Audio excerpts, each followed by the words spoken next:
ദൈവനാമത്തിന് മഹത്വമുണ്ടാകട്ടെ. നമ്മൾ ഇവിടെ വായിച്ചത് അപ്പോസ്തല പ്രവൃത്തികളുടെ പുസ്തകം 23-ാം അധ്യായം അതിൻ്റെ 11-ാമത്തെ വാക്യമാണ്. രാത്രിയിൽ കർത്താവ് അവൻ്റെ അടുക്കൽ നിന്നു, ധൈര്യമായിരിക്ക, നീ എന്നെക്കുറിച്ച് യെരുശലേമിൽ സാക്ഷീകരിച്ചതുപോലെ റോമയിലും സാക്ഷീകരിക്കേണ്ടതാകുന്നു എന്ന് അരുളി ചെയ്തു. അപ്പോസ്തലനായ പൗലോസിൻ്റെ ജീവിതത്തിൽ ഒരു വലിയ പ്രതിസന്ധി വരുവാൻ ഇടയായിത്തീർന്നു. അപ്പോസ്തലൻ യെരുശലേമിൽ ഇപ്പോൾ ആയിരിക്കുമ്പോൾ തൻ്റെ ജീവിതത്തിൻ്റെ ഒരു വലിയ പ്രതിസന്ധിയുടെ മധ്യത്തിൽ, പ്രതികൂലത്തിൻ്റെ മധ്യത്തിൽ, ജീവൻ പോലും നഷ്ടമായേക്കാം എന്ന അവസ്ഥയുടെ മധ്യത്തിൽ കർത്താവ് ഇറങ്ങി വന്ന് തന്നോട് സംസാരിച്ച കാര്യമാണ് നാം ഇവിടെ വായിച്ചത്. രാത്രിയിൽ കർത്താവ് അവൻ്റെ അടുക്കൽ നിന്നു. പ്രിയ ദൈവത്തിൻ്റെ ജനമേ, നമ്മുടെ ജീവിതത്തിൻ്റെ ചില രാത്രികൾ പോലെയുള്ള അവസ്ഥ, നിരാശ കൊണ്ടുവരുന്ന അവസ്ഥ, ഭയം നമ്മെ മൂടുന്ന അവസ്ഥകൾ നമ്മുടെ ജീവിതത്തിൽ വരുമ്പോൾ യേശു കർത്താവിൻ്റെ സാന്നിധ്യം നമ്മെ ധൈര്യപ്പെടുത്തുവാനും നമ്മെ ബലപ്പെടുത്തുവാനും ഉറപ്പിച്ച് നിർത്തുവാനും സാധിക്കും. സ്തോത്രം. അത് നമ്മെ സഹായിക്കും. സ്തോത്രം. ഇവിടെ അപ്പോസ്തലനായ പൗലോസിനോട് യേശു കർത്താവ് യേശു കർത്താവ് തന്നെ ഇറങ്ങി വന്ന് അപ്പോസ്തലൻ്റെ അടുക്കൽ നിന്നിട്ട് അപ്പോസ്തലനോട് പറയുകയാണ്, ധൈര്യമായിരിക്ക, നീ എന്നെക്കുറിച്ച് യെരുശലേമിൽ സാക്ഷീകരിച്ചതുപോലെ റോമയിലും സാക്ഷീകരിക്കേണ്ടതാകുന്നു എന്ന് അരുളി ചെയ്തു. ഭക്തന് ദൈവം ഒരു വാഗ്ദത്തം കൊടുക്കുകയാണ്, ഒരു ഉറപ്പ് കൊടുക്കുകയാണ്. എന്തുകൊണ്ടെന്നാൽ പൗലോസ് അപ്പോസ്തലനായിരിക്കുന്നത് വലിയൊരു പ്രതിസന്ധിയുടെ മധ്യത്തിലാണ്, വലിയൊരു പ്രതികൂലത്തിൻ്റെ മധ്യത്തിലാണ്. തൻ്റെ ജീവൻ പോലും അപകടത്തിൽ ആയേക്കാമാകുന്ന അവസ്ഥയുടെ മധ്യത്തിലാണ്. എന്നാൽ ആ രാത്രിയുടെ അനുഭവത്തിൻ്റെയും ആ രാത്രിയുടെ ഭയത്തിൻ്റെ അവസ്ഥയുടെ മധ്യത്തിൽ ആരും ഇല്ലാത്ത ഒറ്റപ്പെട്ട അവസ്ഥയുടെ ഏകാന്തതയുടെ മധ്യത്തിൽ ആ ജയിലിൻ്റെ ഉള്ളറയിൽ യേശു കർത്താവ് ഇറങ്ങി വന്നിട്ട് തൻ്റെ ഭക്തനോട് പറയാണ്, ധൈര്യമായിരിക്ക. പ്രിയ ദൈവത്തിൻ്റെ ജനമേ, നമ്മുടെ അവസ്ഥകളുടെ മധ്യത്തിൽ, നമ്മുടെ പ്രതിസന്ധിയുടെ മധ്യത്തിൽ, നമ്മുടെ ഏകാന്തതയുടെ മധ്യത്തിൽ ആരും നമ്മെ സഹായിക്കുവാനില്ലാത്ത അവസ്ഥയുടെ മധ്യത്തിൽ യേശു കർത്താവിനെ ഇറങ്ങി വരുവാനായിട്ട് സാധിക്കും. സ്തോത്രം. പ്രിയ ദൈവത്തിൻ്റെ ജനമേ, നാം സേവിക്കുന്ന ദൈവം അവൻ സർവ്വവ്യാപിയായ ദൈവമാണ്. എത്രമാത്രം അടച്ചിട്ടിരിക്കുന്ന വീടായിരുന്നാലും, ഏതെല്ലാം ലോക്കിട്ടിരിക്കുന്ന ആ ജയിലിൻ്റെ അകത്തളത്തിലായിരുന്നാലും ഇറങ്ങി വരുവാൻ ദൈവത്തിന് സാധ്യമാണ്. സ്തോത്രം. ആ ജയിലിൻ്റെ അവസ്ഥയുടെ മധ്യത്തിൽ ഇറങ്ങി വന്നിട്ട് അപ്പോസ്തലനോട് കർത്താവ് പറയാണ്, നീ ധൈര്യത്തോടെ ഇരിക്കെ, നീ ധൈര്യമായിരിക്കെ, ഞാൻ നിൻ്റെ കൂടെയുണ്ട്. നീ എന്നെക്കുറിച്ച് യെരുശലേമിൽ സാക്ഷീകരിച്ചു, അതുപോലെ നീ റോമയിലും സാക്ഷീകരിക്കേണ്ടതാകുന്നു. സ്തോത്രം. പ്രിയ ദൈവത്തിൻ്റെ ജനമേ, ഇപ്പോൾ താൻ ആയിരിക്കുന്നത് ന്യായാധിപ സംഘത്തിൻ്റെ മുൻപിലാണ്. സ്തോത്രം.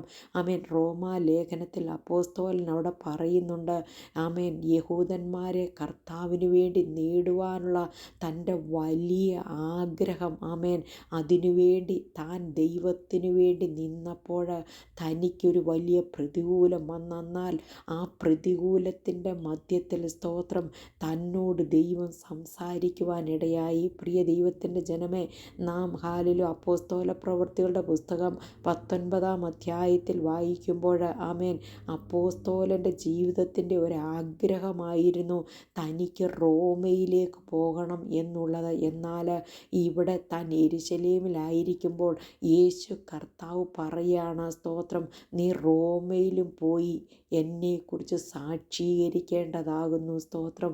പ്രിയ ദൈവത്തിൻ്റെ ജനമേ, ആമേൻ, നമ്മുടെ ചില ആഗ്രഹങ്ങളെ സാധിപ്പിക്കുന്ന ദൈവമാണ് നമ്മുടെ ദൈവം. സ്തോത്രം. അത് ഏത് സാഹചര്യമായിരുന്നാലും അതിൻ്റെ മധ്യത്തിൽ ദൈവം പ്രവർത്തിച്ച് നമ്മെ അവിടെ കൊണ്ടെത്തിച്ച് ദൈവത്തിൻ്റെ സാക്ഷിയാക്കി നമ്മെ നിർത്തുവാനായിട്ട് ഇടയായിത്തീരും. നാം വിചാരിക്കും നാം ഇപ്പോൾ ഇവിടെ വെച്ച് തന്നെ നമ്മുടെ ഹല്ലേലൂയ എല്ലാ മിനിസ്ട്രീസും തീർന്നുവെന്ന് നാം വിചാരിക്കും.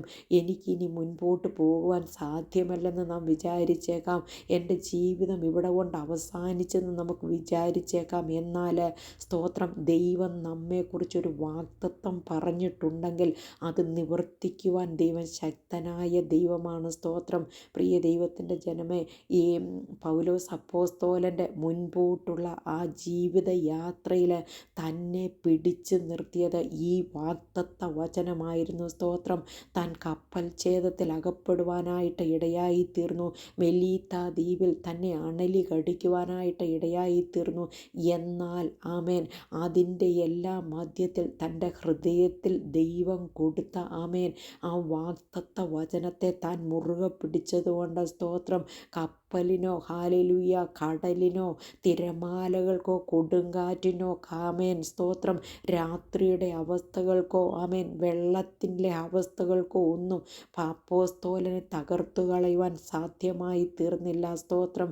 പ്രിയ ദൈവത്തിൻ്റെ ജനമേ, നമ്മുടെ ജീവിതത്തിലും ഹല്ലേലൂയ പ്രതിസന്ധികൾ ഏറി വരുമ്പോൾ, പ്രതികൂലങ്ങൾ ഏറി വരുമ്പോൾ കർത്താവിൻ്റെ വാഗ്ദത്തത്തെ ആമേൻ അവിടുത്തെ വാഗ്ദത്ത വചനങ്ങളെ നാം മുറുകെ പിടിക്കുന്നവരായി തീരണം. സ്തോത്രം.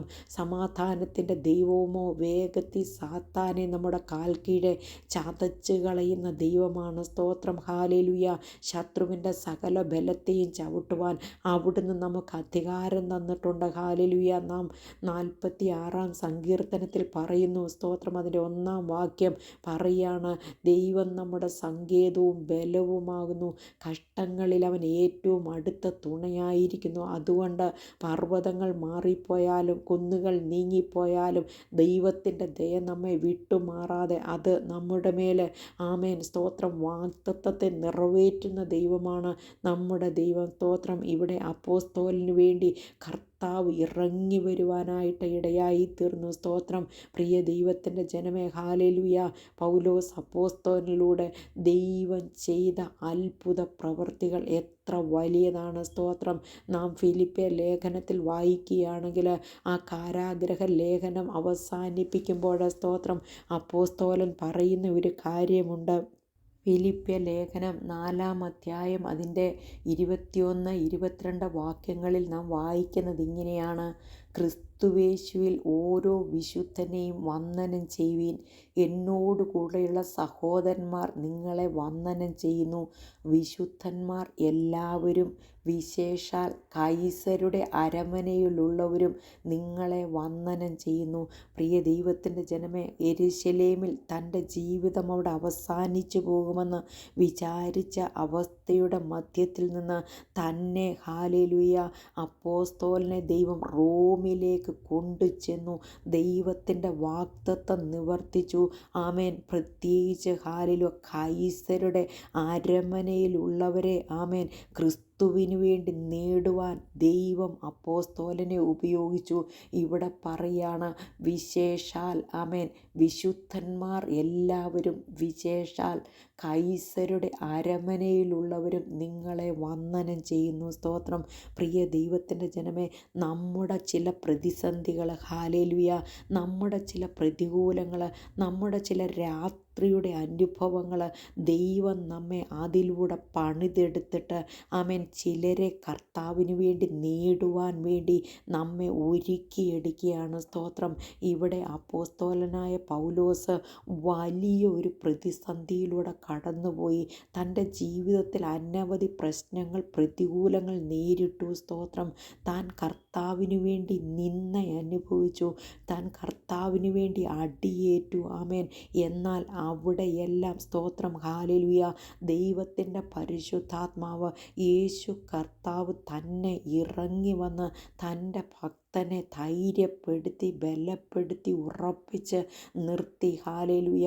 അനേക നാളുകൾ കപ്പൽ ഛേദത്തിൽ അകപ്പെട്ടപ്പോൾ അനേകം നാളുകൾ സൂര്യനെയോ ചന്ദ്രനെയോ ഒന്നും കാണാതെ വല്ലാത്ത പ്രതിസന്ധിയിലൂടെ കടന്നു പോയപ്പോഴും അനേകരെ ധൈര്യപ്പെടുത്തുവാൻ, അനേകരെ ബലപ്പെടുത്തുവാൻ, ആ കപ്പലിലുണ്ടായിരുന്ന അനേകരെ ക്രിസ്തുവിന് വേണ്ടി നേടുവാൻ അപ്പോസ്തലനായ പൗലോസിനെ ദൈവം ഉപയോഗിച്ചു. സ്തോത്രം. പ്രിയ ദൈവത്തിൻ്റെ ജനമേ, ആ മെലീത്ത ദ്വീപിലേക്ക് നാം നോക്കുകയാണെങ്കിൽ അനേക ബർബരന്മാരുടെ ഇടയിൽ യേശുവിൻ്റെ സാക്ഷിയായി തീരുവാൻ, സ്തോത്രം, അപ്പോസ്തലനായ പൗലോസിനെ ദൈവം ഉപയോഗിച്ചു. സ്തോത്രം. ആമേൻ. അതുമാത്രമല്ല, കർത്താവിൻ്റെ വാഗ്ദത്തം അപ്രകാരം തന്നെ റോമിലേക്ക് ദൈവം അയച്ചു. അവിടെ ചെന്ന് ഹാലേലുയ അനേകരെ ക്രിസ്തുവിന് വേണ്ടി നേടുവാനും അനേക ലേഖനങ്ങൾ, കാരാഗ്രഹ ലേഖനങ്ങൾ എഴുതി അനേകരെ ഇന്നും ആമേൻ അനേകരെ ക്രിസ്തുവിന് വേണ്ടി നേടിക്കൊണ്ടിരിക്കുന്ന, സ്തോത്രം, ആ വചനങ്ങൾ എത്ര അത്ഭുതമാണ്, എത്ര അതിശയകരമാണ്. സ്തോത്രം. പ്രിയ ദൈവത്തിൻ്റെ ജനമേ, നമ്മുടെ പ്രതിസന്ധികൾ, നമ്മുടെ പ്രതികൂലങ്ങൾ, നമ്മുടെ നിരാശയുടെ അവസ്ഥകളെല്ലാം മാറ്റിയിട്ട് ദൈവം നമ്മിലൂടെയും, സ്തോത്രം, എന്നിലൂടെയും നിന്നിലൂടെയും കർത്താവ് ഹാലേലുയ അനേകരെ ക്രിസ്തുവിൻ്റെ രാജ്യത്തിൻ്റെ വ്യാപ്തിക്ക് വേണ്ടി നേടുവാൻ ദൈവം നമ്മെ കണ്ടിരിക്കുകയാണ്. അതുകൊണ്ട് നമ്മുടെ പ്രതികൂലങ്ങളും നമ്മുടെ പ്രതിസന്ധികളും ഒന്നും, സ്തോത്രം, ഹാലേലുയ, നാം വകവയ്ക്കാതെ കർത്താവിന് വേണ്ടി ധീരതയോടെ നിൽക്കുവാൻ, ആമേൻ, കർത്താവിന് വേണ്ടി പറയുവാൻ, കർത്താവിന് വേണ്ടി ഓടുവാൻ നമ്മെ എല്ലാവരെയും ദൈവം സഹായിക്കട്ടെ. സ്തോത്രം. ഹാലേലുയ.